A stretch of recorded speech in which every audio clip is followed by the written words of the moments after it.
And good morning. Welcome to yet another edition of the Northland Sports Page. It's Brian Prudhomme. It is Dave Cook. Dave Cook is looking much different today, but radio is not a visual medium. We'll have more on that later. But we're going to dive right in. It's the winter sports season, so that got here with a blast. We're going to have a blast right away today. We have no blast, Dave Cook, without our great sponsors. Absolutely, Brian. But let's start with Comfort Systems real fast, because Comfort Systems, we talk about getting involved and why, if you're up here, you should have Comfort Systems as part of your solutions to day in, day out problems. No doubt. Well, they took care of us. I told you last week that we had this crazy sound going on in our furnace, and we called kind of an emergency call. Well, they finished it up on Thursday morning, Brian, and they came in. I was there, obviously, for reasons we'll talk about in a little bit. But, Dana was gone. The dog was in the back. But we trusted them enough to come in while nobody was there. Plus, they knew you. Show listeners. There's that is that Dave Cook? Yeah, right. You are infamous. You the other guy? You are infamous. Right. And they came in, no muss, no fuss. They took care of it. They left. It was fantastic. It's been great ever since. So Comfort System, hat tip. And if you're listening to us, if you're not involved with Comfort Systems, you got to jump in. Absolutely. Mike Regan from Christensen Group Insurance, Arola Architecture Studio, the original, Hoops Brewing, OAR Holdings, Kraus Heating and Cooling, your Carrier HVAC authorized dealer, Advantage Element Screen Printing, Sammy's Pizza, Avenue 45, the Mount Royal Bottle Shop, Stewart's Bike Sports and Trophies, Pure B Resort, Kohler Toyota and Kohler Hyundai, and the Blackwoods Group. Brian, last week we talked about the gift card thing. Right. Dana and I went to Tavern this week. Did you take advantage? The pre-surgery dinner we took advantage. Yeah, we bought a couple $100 worth and got a. And you kept the bonus cards for yourself. Absolutely. Dave Cook's Resourceful Shopping. And you can check them out. Go to London Road. Go to the Proctor location. Two Harbors, the Blackwater right downtown here, and Tavern on the Hill. So we are so grateful for those great sponsors. They helped us kick off this show some 6 years ago, believe it or not. And we are going to kick off the show with a guest. We don't normally do that, but for this guy, we make exceptions because it's an honor to have him every time we do. Chad Greenway, former Viking, is with us. Good morning, sir. Hey, good morning. How's it going, guys? Doing very well. Now, the funny part, you and I were just joking before the show kicked off, is former Viking Chad Greenway. We are going to talk Vikings football because we should. But the bulk of your and my conversation prior to the show today had nothing to do with the NFL. It's all about prep sports because Mr. Prep Sports' dad has already been busy this morning. Yeah, we're at soccer fields right now, and then high school basketball tonight about 7 o'clock over in Hopkins at a big showcase breakdown event. So looking for a fun day of the kids getting after it and enjoying their Saturday, and then obviously week off of football for the Vikes, which is crazy, but also it's a great college football day, as was last night. So fun sports time right now. I was going to say, you segued beautifully. In Minnesota, we don't talk much about Iowa unless we have to, but again, former Viking Chad Greenway, we have to talk about Iowa because it's former Hawkeye Chad Greenway. Is there a shot here for your team? Because the running joke this week has kind of been, it'll be a game until Michigan scores twice, and then it's over because Michigan's that good, and Iowa's offense just hasn't been. What are you expecting, if anything, from Iowa? Yeah, I think you got to try to get yourself to halftime, be in the game and competitive. I'm not sure we can get that done. Clearly, it's going to depend on if we can. Think about Michigan is their mentality is they're so physical, they run the ball so well, and defensively they're really good. So when you have a really bad offense against a really good defense, that's not going to work out well in our favor, I have a feeling. But the whole deal is, can you get the game to halftime and slow it down? And if you can do that, give yourself a chance to take a couple shots, see if an athlete can make a play, and see what happens. So you just never know. It's why you play the game. Absolutely. So you talked about how you're going to be spending your incredibly busy Saturday. You talked about the week off for the Vikes. Think back to your playing days. How is the bye week spent? Is it, they've got 2 bad losses, the taste of those in their mouths. Is it still looking at film, or is it completely getting away from the game and having a life? How do most players spend that bye week, or is it an option, different players, different ways? Yeah, they do it a little differently. I think at the end of the day, they get 3, 4, 5 days away from the team, from the club, and they get away. And then when they get back, you do a lot of self-evaluation. So you're looking at your own tape, your first games that you played, and see what you can improve and get better at. And then so the coaches are doing that. And then when the players get back, you spend time correcting those errors that you may have had. And I think that's what they'll be spending time when they get back. But you do need some time away, get healthy, get right, and then you go from there.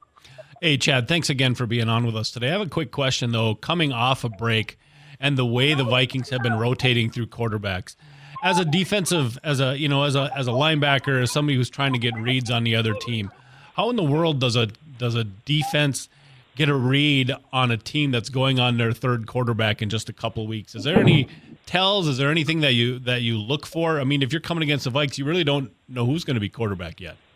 Well, obviously you're gonna look at what's right in front of you, which is obviously Dobbs, and see what he's been doing. And I think, with the way he played last week, obviously the turnovers, if that continues, you're gonna have to prepare yourself for Jalen Hall as well. And because clearly when he was in for that short amount of time in Atlanta, he played well, and well enough to at least get a second shot if things don't go well with Dobbs. So you gotta prepare for both. I think you prepare because they're kind of the same type of player.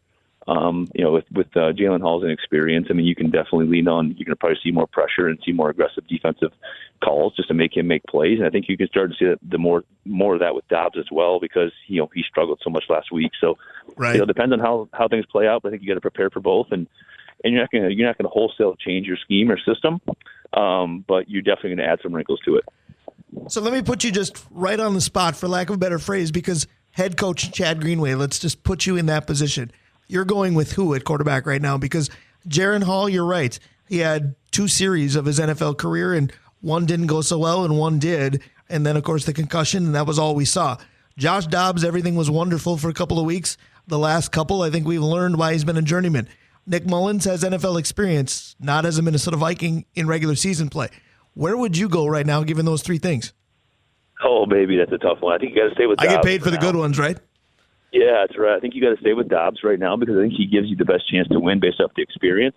But I do think that you go back to Jaren Hall as fast as you can if things don't go well, because I think you go with, given you are in a chance right now to make a playoff push. You're in that situation. You're in the wild card right now. But I do think you need to go the person that gives you the best chance to win. And clearly, I think that's probably Jaren Hall next if it's not Dobbs. Obviously Mullins hasn't. I know he was on the IR and coming back before when Kirk went down, but that's where I would go. I would go Dobbs, Jaren Hall in that order. I think that's pretty well said. How much of that is on KOC? Because there's been talk of, Josh Dobbs succeeded because KOC put him in positions to succeed. And then the 2 weeks that he hasn't, did we ask him to be Kirk Cousins too much? Does Josh Dobbs get stuck with by KOC, but does KOC have to adjust to him a little bit more? Hard question to answer. Honestly, I think what you have a situation where what I liked about the first couple of weeks of Dobbs was it looked like KOC, because he had such a short window of time to prepare, it looked like he just kept things really simple in the game plan. Easy reads, quick reads where you could make one decision here or there, simple route concepts.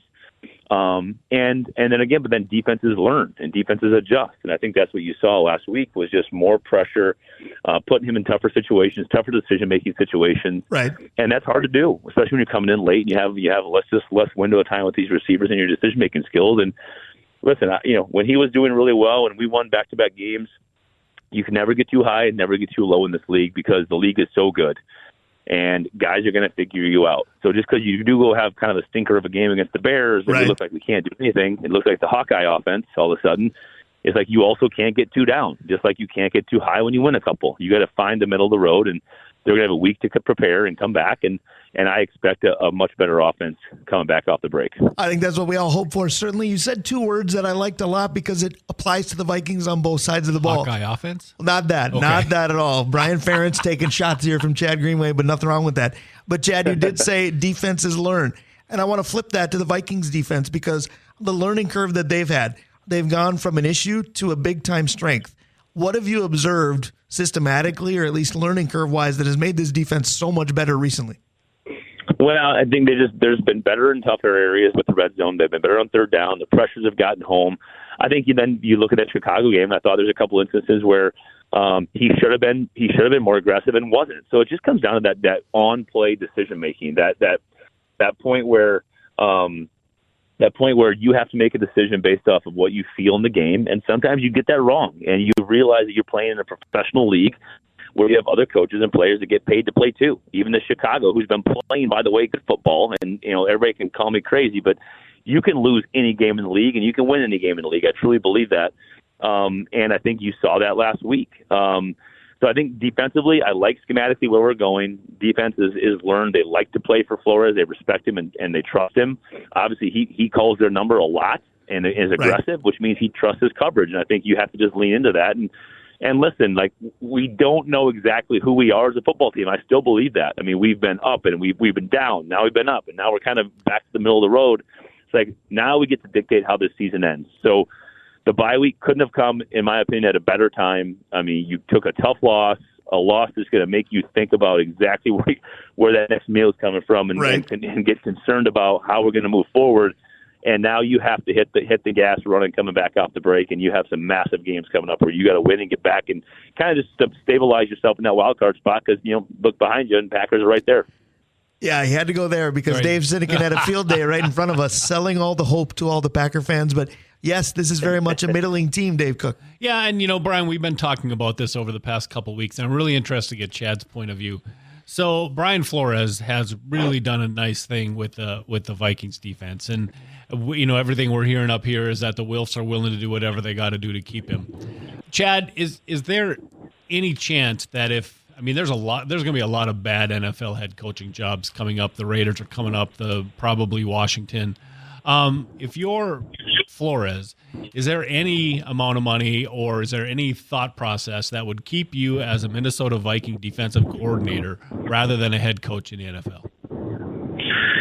I think sometimes, that jump to the head coach, the reason you do that as a professional, and I know this from firsthand from talking to from guys that have done this, is even if it's a bad job, you do it because it makes you so financially solvent moving forward for the rest of your life that you have to take it. It's like taking it's like winning the lottery, right? You're going to go sign a 4 or 5 year deal, $20 to $30 million, like real money that isn't going to go away, right? And it's going to be guaranteed to you either in because you earn it or because you get a buyout eventually if you can't win after 3 or 4 years.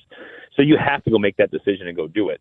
Now, I argue that there's a lot of really good coordinators. We could talk about even ones that we've had, like, Leslie Frazier, Mike Zimmer, like, that haven't worked. I think Zimmer can make an argument for being a pretty dang good head football coach, made a lot of great decisions, did a lot of good things, but he also couldn't get out of his own way of being a really good coordinator. And sometimes that holds you back from being a really good head coach because you want to be a coordinator at your heart. That's how you got there. So it's a hard decision to make as far as a guy like Flores is, he's absolutely head coach material. There's no question about that.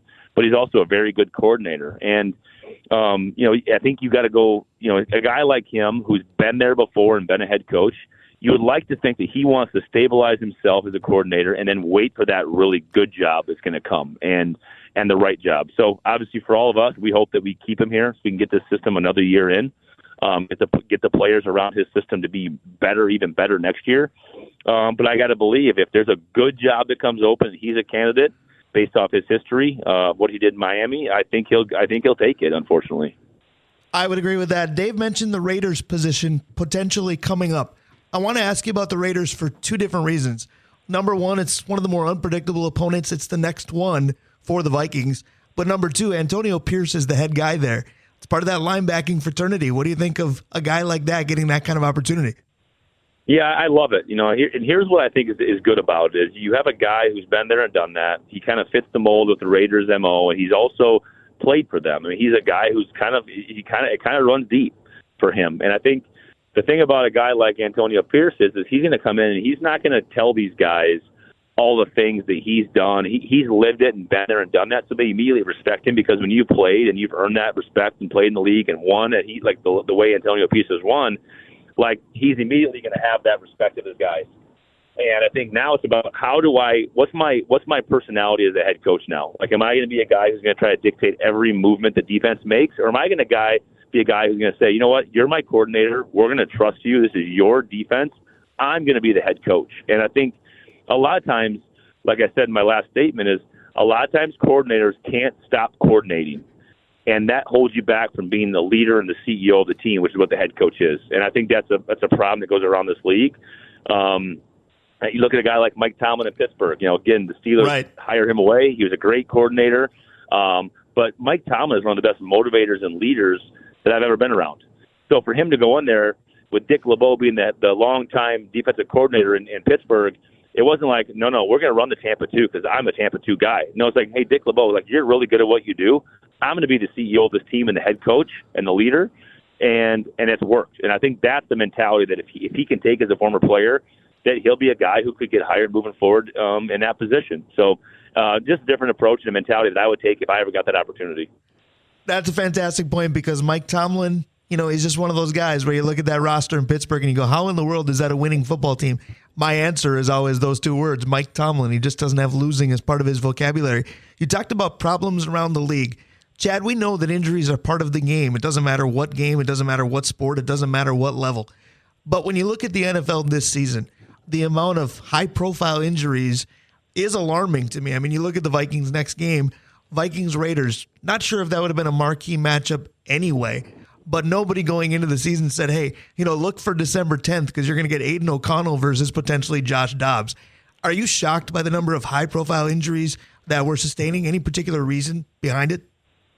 Well, I think, all these measures to protect the quarterbacks, and there's a lot of them, and, guys are penalized and fined, but it just goes to show you it doesn't matter sometimes because Kirk Cousins' injury had nothing to do with the physicality of the league. It just happens, right? There's a lot of injuries that are like that.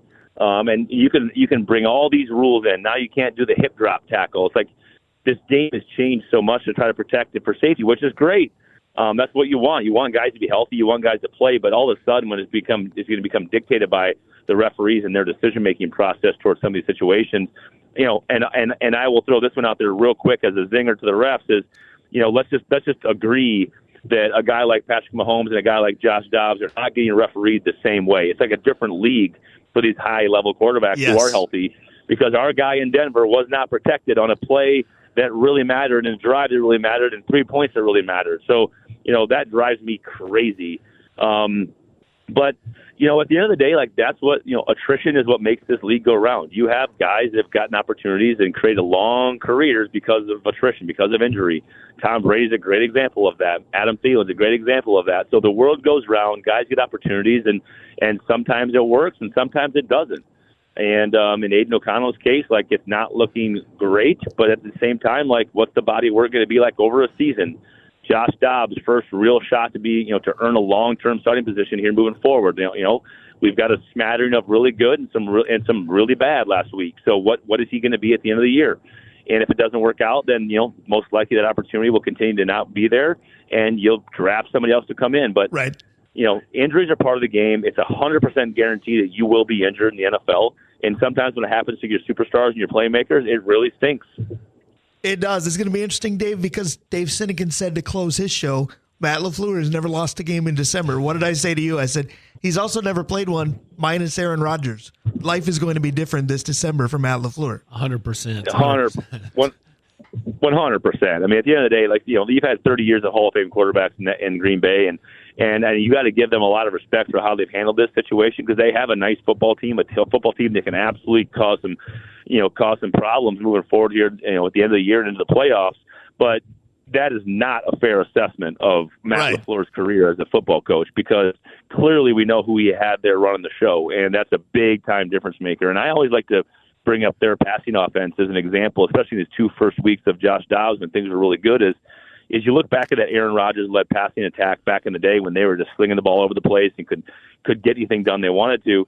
That passing game was not this crazy dynamic passing game as far as route concepts. Yes, they had all the route concepts, but it came down to one player making decisions, number 12, in simple route concepts and concepts that they all understood and trusted, and that he just believed it and made the decision. And I felt like that's what we were seeing in the first 2 weeks of Dobbs, is simple concepts that we just let him make decisions, quick decisions, I'll be that, and it was working. And I just think there's an argument for more is not always better in a lot of cases when it comes down to the NFL because it comes down to more decision-making than it does the plays you actually have. I agree. Dave, that's one of your favorite phrases. Keep it simple, stupid. Maybe sometimes that's what the Vikings and other NFL teams need to do. Go ahead. 100%. Hey, Chad, we were talking about injuries just 10, 15 years ago. Ditka said, if you really want to stop injuries in the NFL, take the face masks off. And I've always thought that's interesting because nobody's going to lead with their face, right?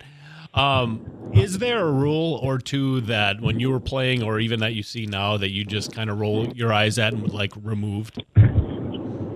The one for me is always the going low on the quarterback. Anything, to me, to make a part of the body or a part of a segment of the quarterback when he's sitting back in the pocket off limits when you're dealing with a left tackle or a blitz, and you have a running back, and it's full-blown chaos out there at all times when you're in it and you're playing. And all of a sudden, I got to get to a point where I'm coming off the block, I'm getting chipped by a second guy, I win, and I get to the quarterback, and I got to consciously have a thought of where am I going to hit this guy. Like, that to me is just wild. And then you see it, rather inconsistently called, I might add. Just to add to that issue, to me, is just wild that they made that rule. And again, this hip drop tackle is going to be something like, listen, like, my job is to get this dude on the ground, and I get paid based off my ability to do that. And if I have to do it a certain way, or I get fined 20, 30 grand, is just nuts as a player. I can hear the anger in that statement. I can hear the passion, certainly. Want to talk about passion for prep sports, because you and I talked about it at the outset. You're busy not just as a dad of prep athletes, plural, but the app, the MN ScoreFeed app. Winter is so busy right now. Boys basketball, girls basketball, boys and girls hockey, you name it, it's going. I will fully confess to you, Chad, that I got home from working 2 games last night. First place I went was your app to check scores. How busy are you guys keeping up with the schedule? Because I know as an announcer, I sure am. Yeah, it's funny. As the busier we get, the less work we have to do, which is funny because as a company, right, this is a fan scoring app. So as soon as we continue to spread the word across the Northland, in Minnesota, across the Midwest where our app lives, the work for us gets actually we just try to make the app better. Like, what can we add to this? What tool can we add to it to make it better for the user experience? Because if you're sitting there watching a basketball game today because you have a high school athlete, like, get on the app, MN ScoreFeed. It's free. Download it. Favorite your favorite team and maybe your cousin's team or your niece's team, whatever it is. You can watch the live stream link. You can keep track of scores yourself. You can update all the fans of that game. You mentioned the Albany Duluth Marshall game today. The girls basketball side, it's a huge matchup in two-way hoops. If you're sitting there watching that game live, score that thing on the app, and it makes everybody's experience across the state better. And we all know, like, as much as we love to win in high school sports, this state is fully connected and supportive of all these great athletes. And the girls basketball scene is just tremendous in this state. It's unbelievable, the talent. And I just love watching them compete. I love watching the different levels of abilities and see where it all takes these girls, because we've seen Minnesota girls are making an impact across the country when they go to the next level, and that's because they cut their teeth here, and it's fun to watch and fun to be a part of. No doubt about that. So you mentioned Albany and Duluth Marshall. That's 2 versus 3 using pace setter rankings, of course. But, oh, by the way, number 1 involves your family, Providence Academy. But I believe that team also has a couple of players, at least one, heading to Minnesota Duluth next year. Is that correct? Yeah, we have the Count sisters are at Minnesota Duluth right now. Okay, so perfect. Grace and Maria are both there. They both had great high school careers. Grace was a multi-time state champ, and Maria won one. They're both up at UMD playing for the Bulldogs right now and having a nice start to their season.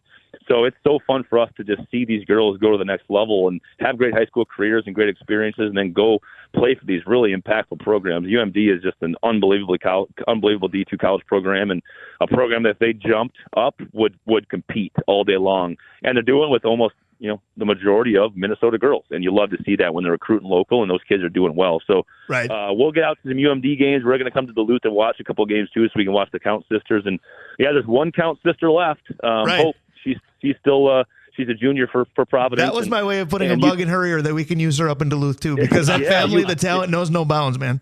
Yeah, it's funny, you bring up the rankings, and we can all agree of one thing for sure in sports is preseason rankings are the most useless thing you could possibly have. Unless you're a media guy, yes.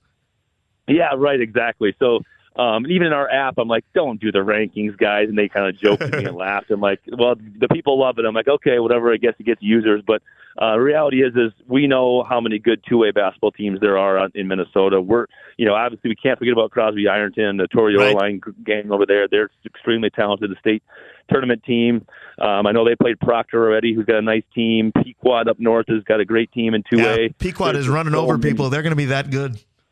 Yeah, what are they? I forget the name of the big name up there. Everybody seems to be from the same family. I was going to say they've got sisters galore. I think they've got 3 of them.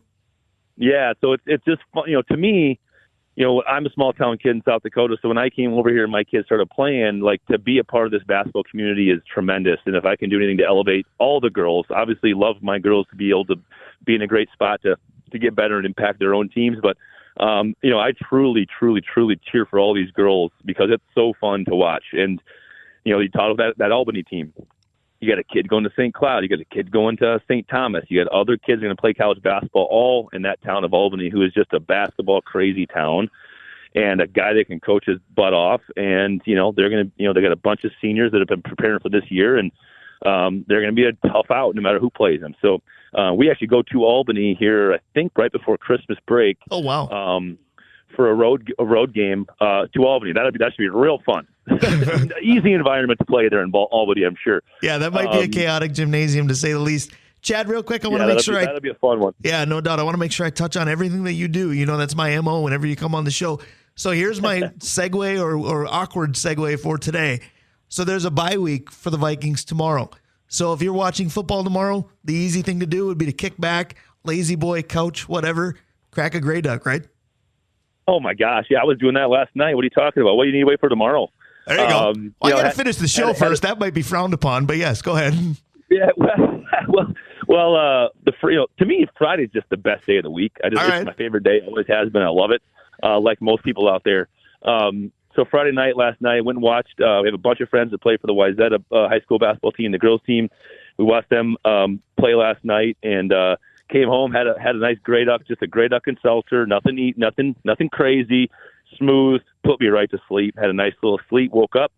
Now it's football Saturday, and then tomorrow's football Sunday. So you know exactly what you got to do. Go buy your gray duck products. There's a bunch of them out there now, and enjoy your day with your friends. No doubt, Chad. I think what that told me is I'm just jealous of your weekends. I will tell you though that I brought Bomba Juice to Thanksgiving, so I make sure that the family gets to partake as well. What's the latest and greatest? Because last time we had you, I think the cold brew was just coming out. Anything new and exciting for the holidays we need to know about?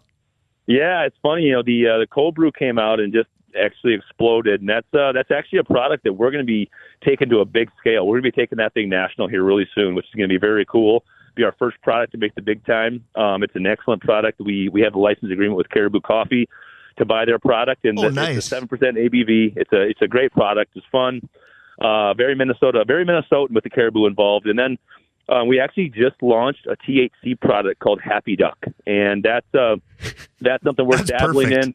I have not gone down. I've not even tried it yet. But my partners who do the THC, they love it, and so you can go look for that in all the different shops. You can purchase that stuff. So yeah, Happy Duck, Gray Duck. We got Nitro. We got the seltzers. We got the vodka. It's like we got a little bit of something for everybody. I was gonna say you got it all. One more time because we're bumping you out with Be True to Your School. Excuse me, I was having a difficult time. Maybe a little too much Happy Duck in me right now. But one more time as we bump you out with Be True to Your School, the app, how to get it and how to enjoy it. Yeah, it's the MN ScoreFeed app. You download it for free on your app store. You go buy all your apps from whatever service you have, and favorite your team. Once you do that, you can live score games. You become a super fan of your team. Live stream links. You can watch all sorts of games out there. So go grab it. Tell your friends. Show everybody when you're in the stands, and spread the word. We appreciate it. Chad, this is the best. I would talk to you anytime. Like I said, we need a prep sports podcast. You and me. Have a great weekend. Thank you so much again. Thanks, Chad. You bet. Thanks, guys. All right, that's our guy, Chad Greenway. Wow, Dave, what can't we talk about with Mr. Chad Greenway? So much versatility. Well, there is, and he's exposed to so many things, and yet his passion is football, and yeah, it's been great. So the MN ScoreFeed app, trust me, prep sports is super busy. Easy place to keep up with it. We do our best to keep you up with it as well. Stick around the Northland Sports page. We'll be right back. Denim is in demand at Plato's Closet in West Ashley and North Charleston. Get cash on the spot for everything denim. Bring in your trendy and classic styles of gently used name brand denim. Get paid for your denim shorts, skirts, jackets, jeans, and more. We're looking for denim that is blue, black, or a bold color. And jeans in styles like mom jeans, bootcut, baggy, flared, and ripped. We want everything denim. Sell your denim for cash at Plato's Closet today. Plato's Closet, located in West Ashley on Sam Rittenberg Boulevard and North Charleston on Rivers Avenue. No beer, but there's plenty when we talk to Dave Hoops of Hoops Brewing. In heaven, there is no beer. Tell you what, I don't want to go there anytime soon then, because Hoops Brewing is more like a heaven I can get used to. Some of the best beer in town. Hoops Brewing, one of our best sponsors. Dave Cook, we have several. Welcome back to the Northland Sports page. Brian Prudhomme, Dave Cook. we have no opportunities to bring you this great show without these great sponsors. Absolutely. So let's start with Arola Architecture Studio, the sponsor that's given us the opportunity for these 6 long years, giving you as much content as we can every Saturday morning. OAR Holdings, Kraus Heating and Cooling, your Carrier HVAC authorized dealer. Advantage Emblem and Screen Printing. Sammy's Pizza. The Blackwoods Group, including their locations on London Road in Proctor and in Two Harbors, downtown here at Blackwater, and Tavern on the Hill. Avenue 45, Mount Royal Bottle Shop, Stewart's Bike Sports and Trophies, Pier B Resort, Kohler Toyota and Kohler Hyundai, Comfort Systems, and Mike Regan, Christensen Group Insurance. So again, very happy for our great sponsors, especially Dave Hoops of Hoops Brewing, because I'll tell you what, Dave Cook, Dave Hoops has missed a couple of shows over the years he's been with us, but it's very rare, and he does whatever he can to make the show regardless of circumstances. We can say you did that today too. Tell everybody what you're going through, because you and I have a lot of things on our resume that are alike, and people know that. Well, now physically, we have a little too much alike going into today. Yeah, I had complete meniscus repair. It had torn in half. And so they did some weird, magic that surgeons can do. Right. And thank you, Dr. Thomas, by the way, for putting it back together. And, I've got the full leg brace, and I'm walking in a walker, Dave. I look like I'm 209.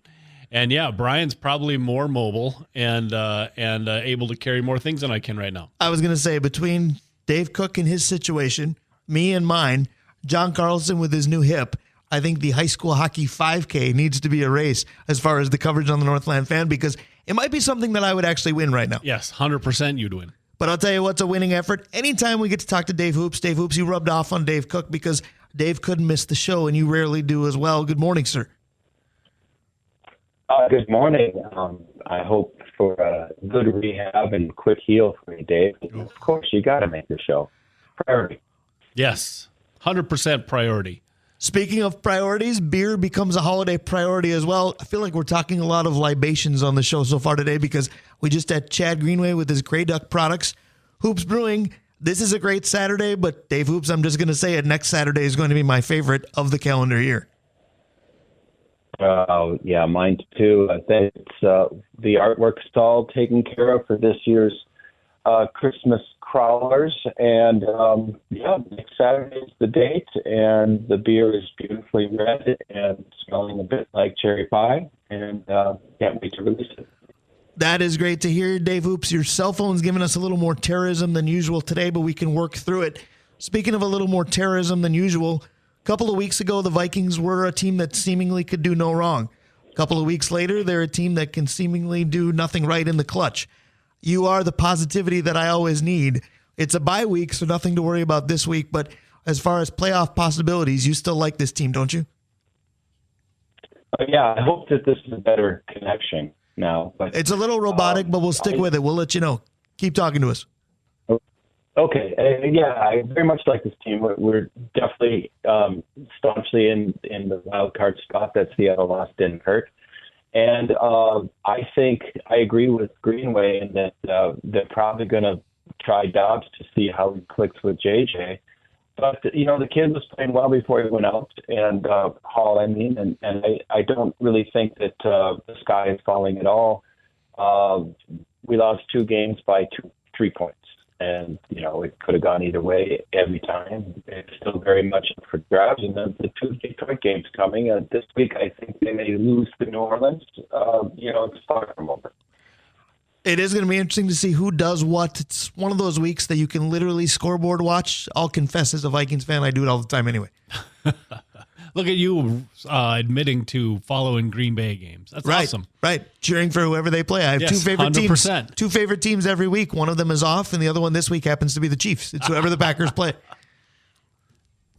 So, Dave, I do have a couple of questions I've been holding on for you here. And one of them has to do with our conversation last week with Vincey. And I asked Vincey last week, when does a quarterback become the guy? And I want to know from your point of view with Josh Dobbs. We have seen Josh Dobbs, the guy, when he was early and winning, practically making plays out of thin air. And we've seen Josh Dobbs just a guy, like last week when things didn't quite work out correct. Which Josh Dobbs is it? Is he going to be going forward? Is he going to be the guy, the head or the lead quarterback for the Vikes? Or is he just going to be a guy that we look back in 10 years and say, boy, that Atlanta game was fun?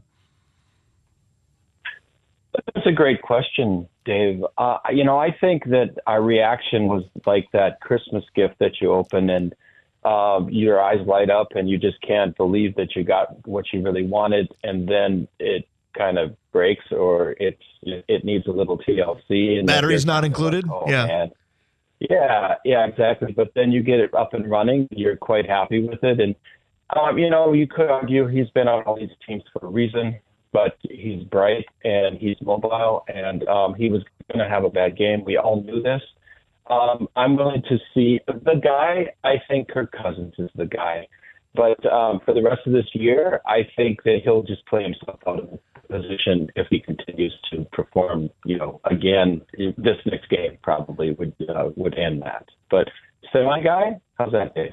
That works out pretty good, Brian. What do you think? I was going to say I like that theory, but I want to ask Dave Hoops a question that I asked Chad Greenway because Chad said it was too difficult to answer, and I don't know if that's because he knows too much about the game of football or if it's towing the company line as being a former Viking. But I want to ask this. Josh Dobbs succeeded early, and Chad brought it up when Kevin O'Connell kept it simple. Does Kevin O'Connell need to make more adjustments than maybe Josh Dobbs does? Everybody says, Dobbs has got to be better. Does a coach like KOC need to remember to put him in spots to be better, and has he not been doing that in the 2 games they lost? Absolutely. I think Kevin said that himself. He needs to bring this down. He needs to see how he gels with JJ and see how the coverage works. I really do believe that it'd be much more simple, and it's going to be the same thing if Hall has to be brought in. And maybe he got a little bit ahead of themselves because he overperformed in those first few games. I would agree with that. Speaking of overperforming, I feel like every business in Canal Park has the opportunity to do that this weekend because the Winter Village is going on. Bentleyville is going on. UMD Hockey is home. They won a game last night. They got an early start tonight. Hoops Brewing is just going to salivate over all of this. Spirit of Duluth is in town. Usually, again, you don't think of kids with a brewery, but in your case, you do. Oh, it's going to be great. Just at noon, we go to the Makers Market, and today I think we've got maybe 13 vendors, really busy in there. And one of the things that I just love so much, and I want to plug just a second, but I think we have 3 teams coming in today. It's the Spirit of the North. It's one of the biggest hockey tournaments in northern Minnesota, in the country.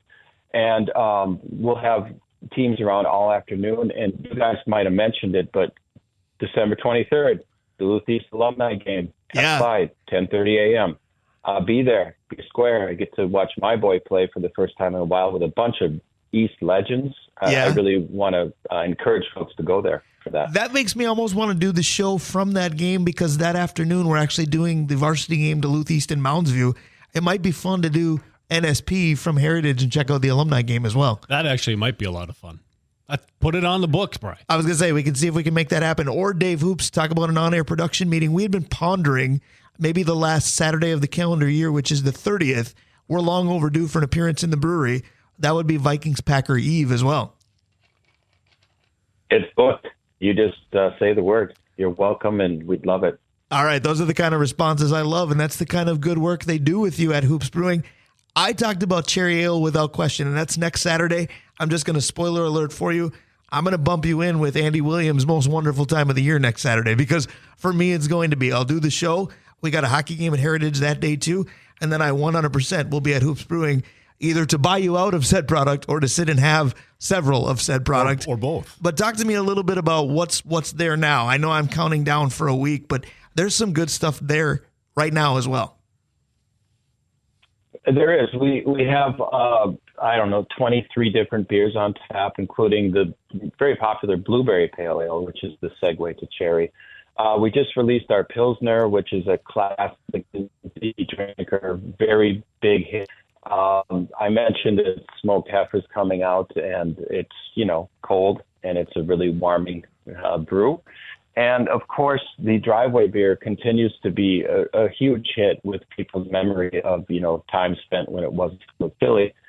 And in general, we also have this huge lineup of NA products that, said kids are coming in, and we are extremely family friendly and proud to be so. Absolutely. So Dave Cook has had an adventurous week with the surgical procedure and probably hasn't had as much time to do his life-altering questions as he normally does. So I'm going to go ahead and give you one, and the three of us can participate.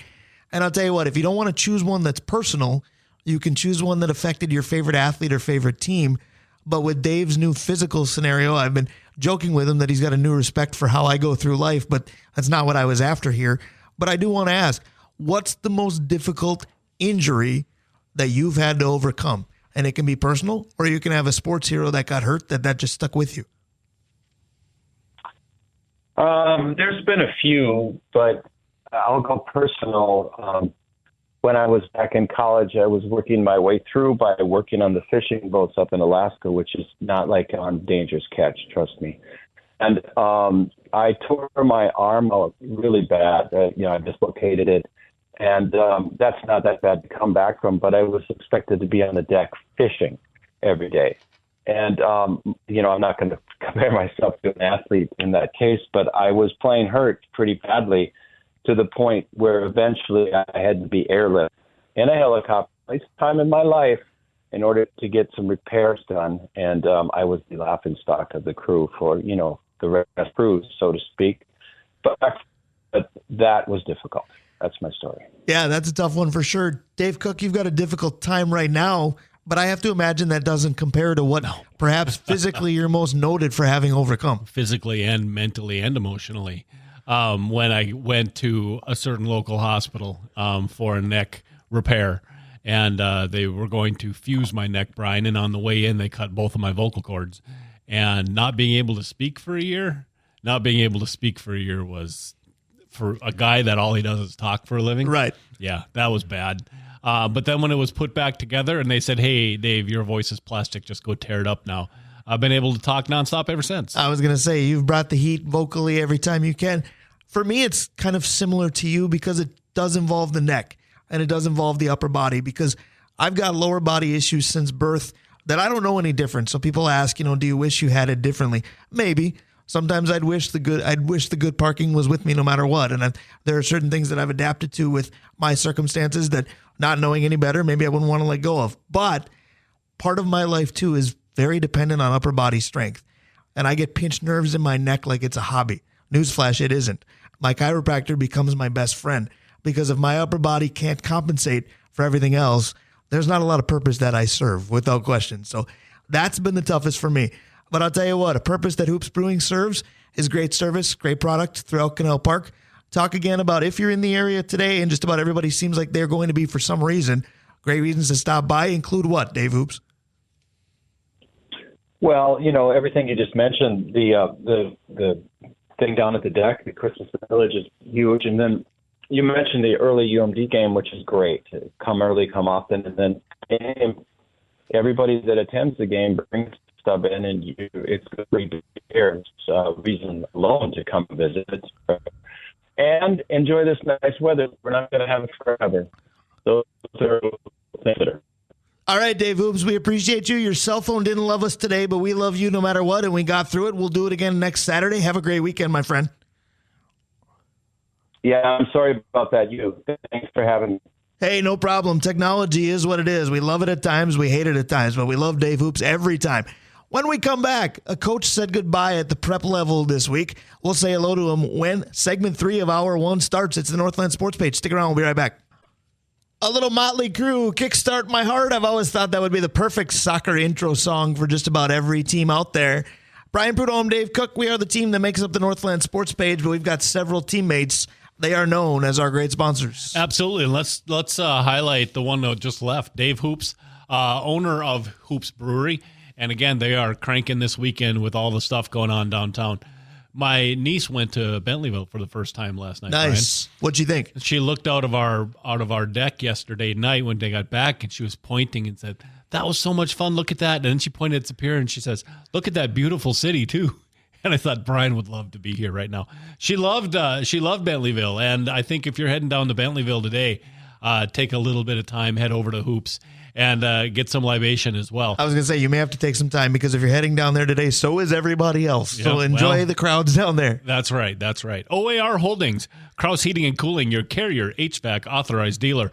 Advantage Emblem Screen Printing, Sammy's Pizza, the Blackwoods Group, including their locations on London Road, in Proctor and in Two Harbors, Blackwater right down here downtown, and Tavern on the Hill, Avenue 45, Mount Royal Bottle Shop, Stewart's Bike Sports and Trophies, Pier B Resort, Kohler Toyota and Kohler Hyundai, Comfort Systems, Mike Regan at Christensen Group Insurance, and Arola Architecture Studio. Absolutely, the OG. So we talked a little bit about Kickstart My Heart being the perfect soccer intro song. Dave, you and I get to dabble in soccer announcing, and we don't do a lot of it, but we've gotten to enjoy it over the years. And we've said one of the primary reasons for that is there are people we love in the sport and people that motivate us to, give that energy to the game of soccer, whether it fits or not at times, to be honest. But people that get you to love the sport, that's kind of fun when that happens. Well, it is. And when they bring you down to field level, Brian, soccer is a different game at field level than it is sitting, 35 feet above the field in the booth. So getting to learn it that way and then going up to the booth really has been a plus for me. So one of the people that certainly got me into the game of soccer and I think enjoyed what I can bring energetically to a game that sometimes doesn't have it is Corey Bachand, now former coach at Duluth East. He announced his stepping down earlier this week, but I asked him if he could step up to the mic and talk a little bit about stepping down. He's with us right now. Corey Bachand, good morning, sir. Good morning. How are we doing? How does it feel to have that announcement out of the way? Well, it was tough. It's really tough. It's hard to step down when you still love the game as much as I do, but it was just time to start doing some other things. Well, so I want to start there because it is difficult, and I know you do love the game, and the kids love you, and there are kids that graduate that are leaving with you per se, but there are younger kids that won't have you coaching them anymore. How did you know, from a personal standpoint, the time is right now?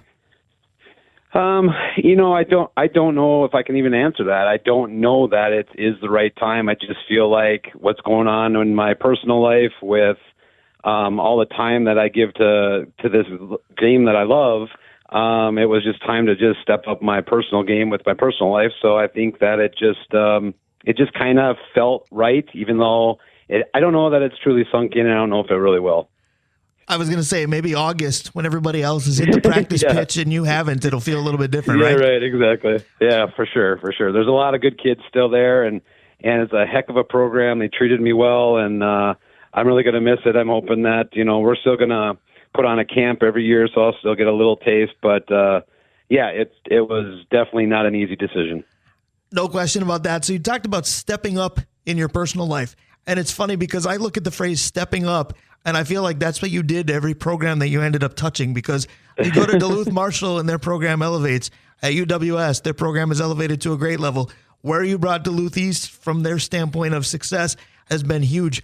What is it about your style, or what is it about your knowledge of the game that can take something that might be pretty good and make it great? Because that seems synonymous with what you've done. Well, thank you so much. It's just being true to the kids, and you're not blowing smoke. You just are. You're there for every part and every step that the kid needs, from the first touch of the ball to the consoling of the loss. That was tough because they gave everything they could. And I think a lot of coaches get lost in just the big picture and not all the small pictures that go to the big picture. So I think that, for me, I've always just been no nonsense and, just right in front of the kid. There's, sometimes you go nose to nose, and the next thing you know, the kid's giving you a hug because he just went to war for you. It's just, I think my style is just so old school that a lot of the newer coaches haven't really got to there yet in their careers. Coach, that was a great answer and leads kind of right into what I was going to ask you. And that is, last week we talked a little bit about coaches versus players and what's most important at the pro level. And we talked about it with Jim Harbaugh at the college level. In high school, though, it's got to be much more, success has to be much more rooted in the coach, don't you think? And I was going to ask you flat out, old school versus new school, what works better? Well, I mean, for me, the old school has always worked better just because the kids know that, I have certain rules, or I had certain rules with my program. And if those rules got bent at all while I was there, that, there was consequences to it. And when you make those kids really understand the consequence from day one, and a coach can stick to his guns, your program will succeed. And I've been very lucky. I've had a couple over the years that have tested me, but at the end of the day, I think I went on the top end of that. So I think the younger coaches, if I had to say anything to the younger coaches, is just be not just a hard coach, but you got to be a caring coach. But you can't just be a caring coach, or you just can't be a hard coach. It has to be the whole picture. And that's what's hard for a lot of the young coaches, because they are taking different paths and they usually aren't taking the whole picture. I think that's well said. Coaches, you leave the game and you look at it now from afar, even though it may not sink in that it's from afar until next fall. Do you marvel at the growth of the game? Now, I know grow the beautiful game is kind of a soccer catchphrase, but soccer has always been big, but maybe not to the level it's been over the last 5 years. I mean, you look at the talent Denfeld has, the talent East has, the talent Superior has, the talent Marshall has. I'm sure I'm leaving somebody out, but we just talked with Chad Greenway about girls basketball in Minnesota becoming a big deal. Feels like soccer already is.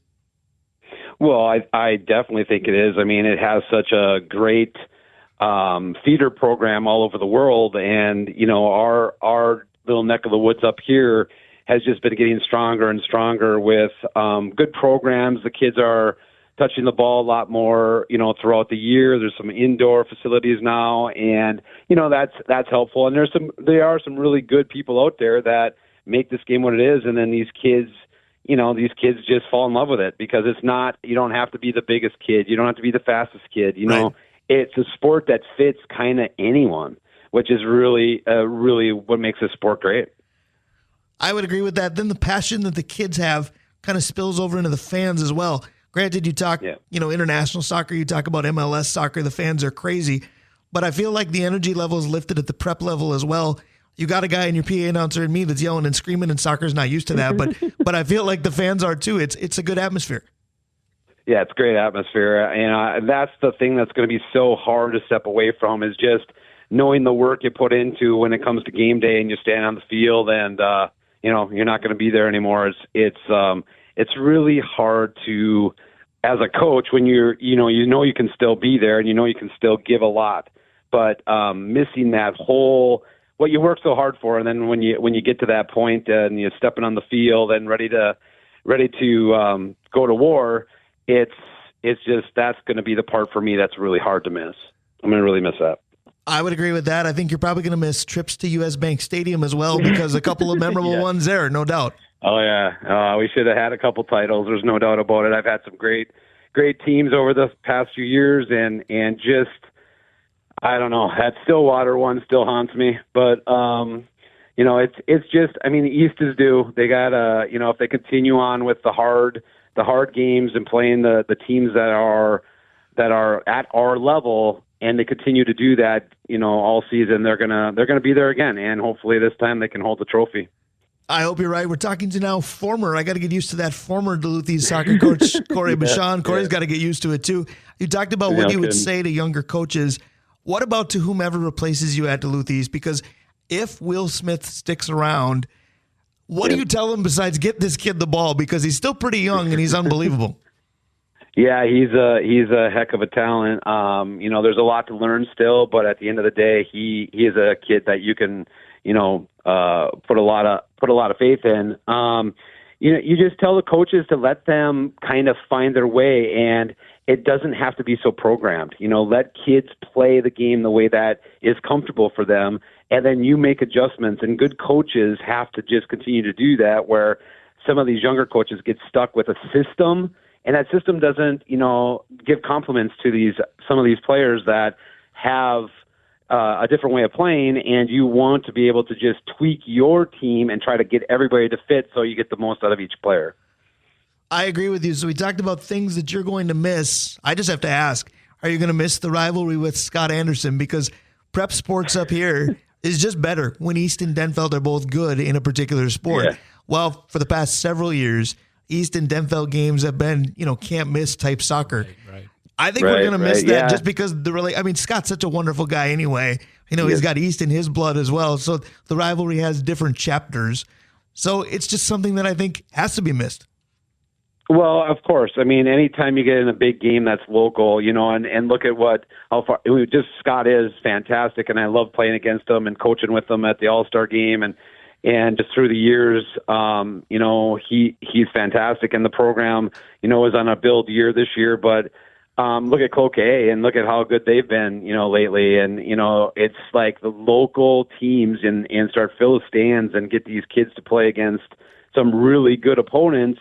It really doesn't matter if you're single, double, or triple A at this point when it's a local team and everybody's out to get each other and give the best game they can on the pitch. And, that definitely is going to be missed. Absolutely. How about the success stories of getting a kid to a next level? Because we talk about local prep teams, but local college teams here are pretty good too, whether it's led by Barry Chasty, led by Dave Riles, led by Greg Kane. Kids can stay in Duluth and go to that next level and play for pretty darn good organizations. Absolutely. I mean, again, I think now that we've had so much success over the last few years with this game and continuing to grow and going in the right direction. I mean, going to the next level, getting to that college that these kids, if it's local or away, but getting to that local flavor now, I mean, we're competing all over the place and the games just continue to stay great. Absolutely. So, Corey Bachand, we talked about all these things that you're going to miss. I have to say that I'm going to miss you because you taught me to learn about soccer and want to learn. Thank you so much for your time. You. Well, thank you so much for all the great announcements. I am going to miss it, and I know your playlist is the best that there is out there. So, I mean, again, thank you. Thank you so much. Appreciate it. All right, I appreciate it. Corey Bachand giving me some love. I'll give it right back. That's hour number 1 of the Northland Sports Page. Stick around. We'll be right back.